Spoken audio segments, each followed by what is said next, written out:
All right, hello wine drinking people. We are back with more of what I've had to drink yesterday, and our friends from Vinecliff, one of the new kids on the block, were in to show me a few things of Spanish wines, which, some Spanish wines have some of the worst labeling of any wine in the business. Take this wine, for instance. This is the name of the wine, Senorio de Piscina. So, I mean, no way would you know what this is just based on the label. But this is an organic vineyard planted in 1992, all estate fruit, a bit of roasted character to the red cherry, kind of coconut spice here on the fruit, a bit of Graciano in the blend. Maybe it's a Rioja, I just forgot to write it on there. But anyways, like I said, just very difficult sometimes to figure out who the winery is on a Spanish wine label, and sometimes what the wine is, even for professionals like me. A classic Crianza, so it must be Rioja or something like that. Light and zesty, acidity with sweet cherry berry fruit and a little coconut spice coming through on the finish. A really nice little wine at $24. Then the Federico Tinto Ribera del Duero, and this is another biodynamic wine. They only use egg whites to find this wine. Very naturally made. Federico's the son of Alejandro Fernandez, who will have Cafe Max in just a few weeks. And this is the supposedly part of the family, and they lost out on the part of the vineyards in this family feud.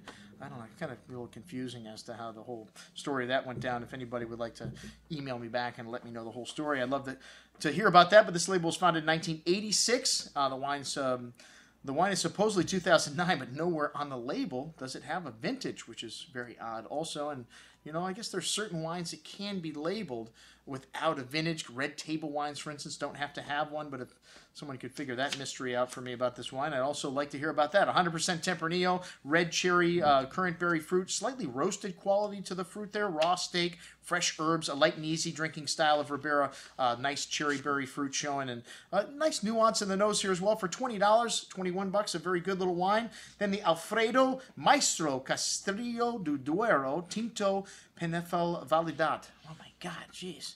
I mean, another tongue twister of a name here. This is the Castilla Leon region, 100% Tempranillo. You're finding some really nice wines coming out of this region, though. Biodynamically farmed. Again, deep nose here, brown spice, sun-dried cherry and plum fruit, roasted coffee, kind of dried meats. Nice complexity here on the nose, and nice complexity on the tongue showing through as well there, with a nice savoriness on the finish, some of that coconut spice, and nice structure and depth of flavors, some dry tannins on the finish. This wine needs a bit of time, but excellent juice at $30, and then a little sauternes thrown in there just because you need to finish things off with a little sweetness. Petit Guiraud, the second wine of Chateau Giroud. You're starting to see a lot of sauternes houses doing this, and this is $22.50 for a half a bottle here, of course. Creme brulee, vanilla notes of the pineapple fruit on the nose. Very forward and inviting, really drinkable style of sauternes, juicy kind of pineapple Jolly Rancher fruit on the tongue there. Light and easy drinking, a short but pleasant finish, a really good little bottle of sweet stuff. That's what I had to drink with our folks, with our friends from Vinecliff